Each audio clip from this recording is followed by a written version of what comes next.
মাছ তো আমরা একইভাবে অলওয়েজ খেয়ে থাকি। তো মাছ দিয়ে আপনাদের সাথে একটি ভিন্ন রকম রেসিপি শেয়ার করব। তার জন্য মাছগুলোকে অফ ক্যামেরায় আমি সিদ্ধ করে নিয়েছি। সিদ্ধ করার পর মাছের কাঁটাগুলো বেছে নিয়েছি। এখন আমি একটা ব্লেন্ডার জারে কিছু কাঁচামরিচ এবং পেঁয়াজ আর বেছে রাখা মাছগুলোকে দিয়ে দিব। মাছগুলোকে একটু আঠালো ভাব আনার জন্য আমি একটি সিদ্ধ আলু দিয়েছি। তার সাথে একটু হলুদ আর স্বাদমতো লবণ দিয়ে আমি ব্লেন্ড করে নিব। মাছের যে ব্যাটারটা আমি করেছি এটা এখন গোল গোল আকার করে তেলে ভাজার জন্য দিয়ে দিব।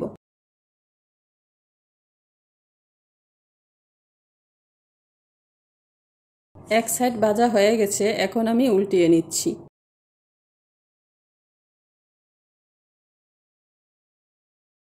মাছের কোপ্তাগুলো ভাজা হয়ে গেছে, এখন আমি একটা প্লেটে উঠিয়ে নিচ্ছি।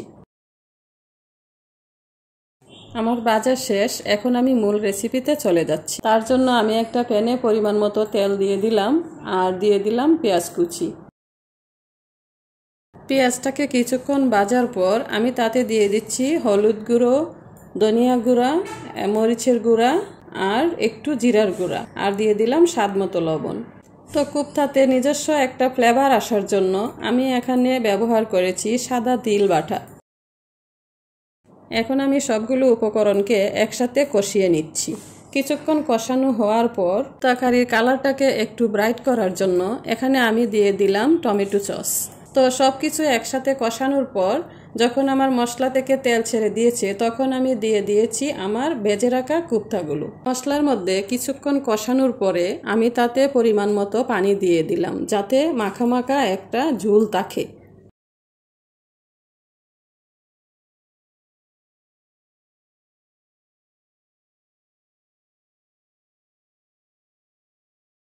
তো আমার কোপ্তা কারি রান্না প্রায় শেষের দিকে। এখন আমি দিয়ে দিব 5-6টা কাঁচামরিচ এবং ধনিয়া পাতা।